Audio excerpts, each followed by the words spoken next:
अस्सलामुअलैकुम जी, कैसे हैं आप सब लोग। Welcome back to my channel Samreen in the kitchen. आज हम बनाएंगे परफेक्ट ऑथेंटिक दलीम, जो कि बहुत आसान है बनाना और झटपट से बनने वाला है। रेसिपी को मैंने नहायत आसान कर दिया है आप लोगों की आसानी के लिए, और इसे हम ट्विस्ट देंगे बहुत ही मज़ेदार फ्लेवर्स के साथ। चलें इसे बनाना स्टार्ट कर लेते हैं। इसके लिए सबसे पहले हमने दालें ले लेनी है, जो कि परफेक्ट नाप तोल के साथ ली है जी। इसके लिए सबसे पहले हम दाल माश ऐड करेंगे, आधा कप इसमें मैं चावल ऐड कर रही हूँ, और साथ में ऐड करेंगे हम दाल मूंग, जो कि है आधा कप। दलिया ऐड करेंगे, इसमें हम गंदम का दलिया है, जो कि है 3/4 कप। दाल मसूर ऐड करेंगे हम आधा कप इसमें दाल चना ऐड करेंगे। आप लोग चाहें तो साबुत गंदम भी ऐड कर सकते हैं, लेकिन मैं दलिया से बना रही हूँ। और इसमें मज़ीद में ऐड करूँगी जौ का दलिया 1/3 कप, जो कि इसमें बहुत अच्छी लेस बनाएगा और जायका भी इसका बढ़ाएगा। दालों को हम अच्छे से चुन लेंगे ताकि कुछ कंकर वगैरह है, मिट्टी है, वो इसमें से निकल जाए। और उसके बाद इसे मैंने 3 से 4 मरतबा अच्छे से वॉश कर लिया है। खूब सारा इसमें हम पानी डालेंगे और इसे हम रखेंगे ओवरनाइट के लिए। आप लोग चाहें तो इसे 6 से 8 घंटे के लिए भी रेस्ट दे सकते हैं। अच्छा, पानी मैंने टैप वाटर ही ऐड किया है, कोई इसमें गर्म वगैरह पानी ऐड करने की ज़रूरत नहीं है। नेक्स्ट मॉर्निंग मैंने इसका जो पानी है वो निकाल दिया था और दोबारा से एक मरतबा टैप वाटर से इसे वॉश कर लिया। अब इसे मैं निकाल रही हूँ एक अदद कढ़ाई में या बर्तन में। हम इसे बॉईल करेंगे। बॉईल करने के लिए भी मैंने यहाँ पे टैप वाटर का ही इस्तेमाल किया। पानी डाल लेंगे इसमें तकरीबन 2 लीटर।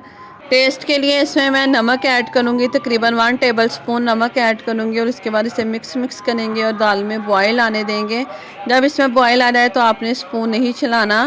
तो अब इसके ऊपर आप देखें जाग आना स्टार्ट हो गया। इसे मैं निकाल कर रही हूँ, तो क्योंकि इससे बाज़ लोगों को एसिडिटी हो जाती है, इसे निकाल देना ही बेहतर होता है। अगर आप लोग चटपट से बनाना चाहते हैं तो दालों को आप प्रेशर कुकर में भी गला सकते हैं। अच्छा जी, मज़ीद एक अदद कढ़ाई लेंगे, उसमें कुकिंग ऑयल ऐड करूँ 3/4 कप। 3 से 4 अदद मैंने मीडियम साइज़ के प्याज ब्रिक स्लाइसिस में कट कर लिए थे, ये हम ऐड कर लेंगे। और प्याज़ों को हम फ्राई करेंगे ब्राउन होने तक। प्याज जल्दी जल्दी फ्राई हो जाए उसके लिए मैं चुटकी भर इसमें नमक ऐड करूँगी। इससे ये होता है कि प्याज बहुत अच्छे से और जल्दी जल्दी फ्राई हो जाते हैं। इन फ्राई किए हुए प्याज़ों को हम निकाल लेंगे प्लेट में, और इसका बाद में इस्तेमाल करेंगे। कब करना है, कैसे करना है, इंशाल्लाह साथ साथ वीडियो में बताती चली जाऊंगी। आपने वीडियो को लास्ट तक फुल वॉच करना है, क्योंकि इसमें मिलेगी आपको बहुत सारी टिप्स एंड ट्रिक्स। प्याज को कर देते हैं साइड पे। दलीम मसाला रेडी कर लेते हैं, जो कि स्पेशल दलीम मसाला है। उसके लिए मैंने जायफल ले लिया आधी, जावित्री का फूल ले लिया है 1 अदद, और साथ में 3 से 4 अदद छोटी इलायची है, 7 से 8 अदद लाल गोल मिर्ची, 4 से 5 अदद लौंग है, 2 अदद बड़ी इलायची है, सूखा धनिया है, 1 टेबलस्पून 1 टीस्पून सफ़ेद ज़ीरा है। और इसे हमने अच्छे से पीस लेना है, ग्राइंड कर लेना है। अच्छा जी, उसी ऑयल में मैंने 1 अदद तेज़पत्ता ऐड किया है, हाफ़ टी स्पून ज़ीरा ऐड किया है, लहसुन अदरक का पेस्ट ऐड करेंगे 1 टेबलस्पून, जिसे हम फ्राई करेंगे 30 सेकंड के लिए। बहुत ज़्यादा फ्राई नहीं करना, ना ही इसे जलाना है। यहाँ पे मैंने गोश्त ले लिया है मटन का, मैं इसे मटन से बनाने जा रही हूँ। आप लोग बीफ से बनाइए, चिकन से बनाइए। बोनलेस गोश्त है मेरे पास, और ये लेग का है, जिसे हम लोग मछली का गोश्त भी कहते हैं। इसे मैंने अच्छे से फ्राई किया जब तक इस पर गोल्डन ब्राउन सा कलर आ जाए। इससे ये होगा कि इसकी स्मेल भी ख़त्म हो जाएगी और बहुत अच्छा इसमें फ्लेवर भी आएगा। नमक ऐड करेंगे इसमें हम 1 टीस्पून। हल्दी पाउडर ऐड करेंगे 1 टीस्पून, थोड़ा ज़्यादा ही ऐड किया है मैंने। पिसी लाल मिर्च ऐड करेंगे 1.5 चाय का चम्मच, और इसके बाद जो हमने दलीम मसाला ग्राइंड करके रखा हुआ था वो ऐड कर देंगे। सारा ऐड नहीं करना, 2 चम्मच मैंने बचा लिए हैं, बाद में ऐड करेंगे। और इसे अच्छे से हमने मिक्स कर लेना है, और इसकी बुनाई कर लेनी है 2 से 3 मिनट के लिए। दलीम बनाने के लिए आपको मार्केट से कोई स्पेशल मसाला ख़रीदने की ज़रूरत बिल्कुल भी नहीं है। किचन में मौजूद मसालों का इस्तेमाल करते हुए हम डिलीशियस सा मज़ेदार सा दलीम बना के तैयार करेंगे। अच्छा जी, जो प्याज मैंने फ्राई करके रखी हुई थी उसमें से आधी प्याज हम बचा लेंगे, आधी इसमें मैं क्रश करके हाथों की मदद से ही ऐड कर रही हूँ। आधा कप दही है मेरे पास, इसे मैंने इस तरह विस्कर से फेंट लेना है ताकि इसके लम्ब सारे डिज़ोल्व हो जाएं। और इसमें ऐड कर लेंगे दही, घर का जमा हुआ ये दही है, खट्टी नहीं। दही ऐड करते वक्त हम हमेशा पहले फ्लेम को आप लो कर लिया करें, उसके बाद ही दही ऐड किया करें। और उसके बाद इसे भी हम भूनेंगे जब तक ऑयल सेपरेट हो जाए, ये अच्छे से भून जाए। तकरीबन 2 से 3 मिनट ही लगे थे। देखिए माशाल्लाह कितनी अच्छी इसकी लुक निकल के आ गई है। अब आ गई है बारी गोश्त को गलाने के लिए। उसके लिए हमने पानी ऐड करना है, इसमें 1 लीटर पानी ऐड करूँगी। कवर करेंगे, लो फ्लेम पे इसे हम गलने रख देंगे। आप लोग चाहे तो प्रेशर कुकर का इस्तेमाल भी कर सकते हैं। अच्छा जी, दालें देखें माशाल्लाह बेहतरीन से हमारी कुक हो गई हैं, एकदम गल गई हैं। बिल्कुल इसी तरह की गली हुई दालें हमें चाहिए। और इसके बाद इसे मैंने थोड़ा रेस्ट दिया था। उसके बाद आप लोग चाहें तो इसे ब्लेंडर जग में डाल के ब्लेंड कर लें, या इस तरह हैंड ब्लेंडर से आप अच्छे से दालों को ब्लेंड कर लें। अगर पास दोनों नहीं है तो आप लोग वो लकड़ी का जो घोटना आता है उससे भी आप इसे अच्छे से मिक्स कर सकते हैं, दालों को मैश कर सकते हैं। अच्छा जी, यहाँ पे गोश्त बहुत अच्छे से गल गया था। इसकी जो बोटियाँ हैं वो हम सेपरेट कर लेंगे, इस तरह बाउल में निकाल लेंगे। प्यारे प्यारे व्यूअर्स मेरी वीडियो को वॉच करते हुए यहाँ तक पहुँच गए हैं। काइंडली मेरी वीडियो को लाइक कर दें, प्यारे प्यारे कमेंट कर दें, और जो लोग मेरे चैनल पे न्यू हैं मेरे चैनल को सब्सक्राइब कर लिया करें और ऑल बेल नोटिफिकेशन प्रेस कर लिया करें।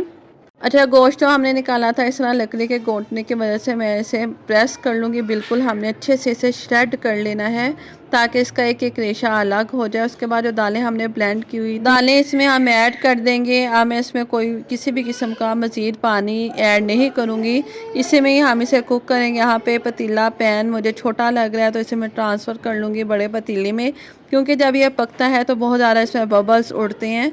अच्छा जी, अब हम इसमें श्रेड किया हुआ अपना मटन ऐड कर देंगे और उसके बाद इसे अच्छे से हमने मिक्स कर देना है और पकने देना है मीडियम टू लो फ्लेम पे।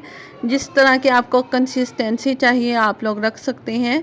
नमक मुझे कम लग रहा था, 1 टीस्पून भर के मैंने मज़ीद ऐड कर लिया और इस तरह लकड़ी का घोंटना चलाते हुए इसे हमने अच्छे से मिक्स करते चले जाना है, क्योंकि इसी से ही परफेक्ट रेशा और लेस बन के आती है। अच्छा जी, अब लास्ट में आप देखें इसमें कितने ज़्यादा बबल्स आने स्टार्ट हो गए हैं। हलीम अपनी तकरीबन तैयारी पे ही है। मैं इसमें ऐड करूँगी हरी मिर्च, बारीक कटा हुआ अदरक, थोड़ा सा हरा धनिया। हलीम तकरीबन अपनी तैयारी पे है। यहाँ पे आपने बहुत ज़्यादा एहतियात करनी है। मेरा हाथ जल गया था जब इसमें बबल्स आने, तो आपने चम्मच भी बराबर चलाते चले जाना है ताकि ये नीचे ना लगे। अच्छा, बाकी बचा हुआ दलीम मसाला इसमें हम ऐड करेंगे लास्ट में। इससे बहुत अच्छी खुशबू आएगी, फ्रेगनेंस आएगी।